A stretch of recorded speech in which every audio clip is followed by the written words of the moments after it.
Your name is? Abhi Chatterjee, And your occupation? risk manager. And your chosen subject? The Goons. The Goons, who made the nation laugh in the 50s. 2 minutes on them, starting now. Under what title was the first series broadcast in 1951 in spite of protests from the performers? Crazy people. Yep. Which famous Goon fan said in a telegram that he was green with envy that his father and sister could attend the last Goon show of all, but he could not? Prince of Wales. Yes, Prince Charles.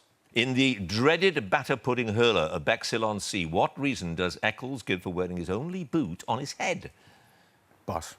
Who was the leader of the quartet that provided musical entertainment as part of each show? He also occasionally appeared as the Red Bladder. Ray Ellington. Yes, a prototype Goon show called Sellers Castle was submitted to BBC planners but rejected for broadcast. Who was its producer? Jimmy Grafton. Jack Brown. The Goons had a UK top 10 hit in 1956 and again in 1973 with which song? Ing Tong in Lipo. Yes, the Ying Tong song. According to an exchange between Harry Seacombe and Spike Milligan during the last Goon show of all, how do you start a pudding race? Pass.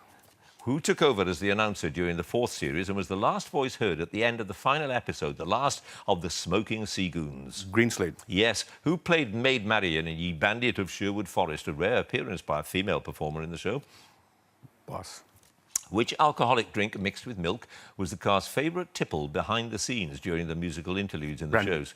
Brandy is correct. What was the name of the eccentric scientist and inventor played by Michael Benteen in the first two series? Idleworker.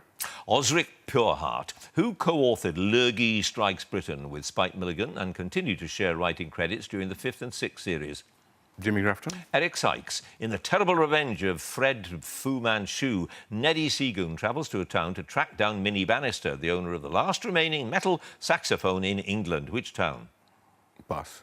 Which character performed by Spike Milligan had the catchphrase, "He's fallen into water"? Little Jim. Yes. Which ex-army officer and publican was a major influence on the Goons in their early days? He provided encouragement and liquid refreshment in his pub. Pass. Well, you're out of time, so I can tell you it is, or it was, Jimmy Grafton. Jimmy Grafton. Yep, you had 5 passes altogether. Neddy Seagoon went to Dewsbury to find the last remaining sax in England. Charlotte Mitchell played Maid Marian.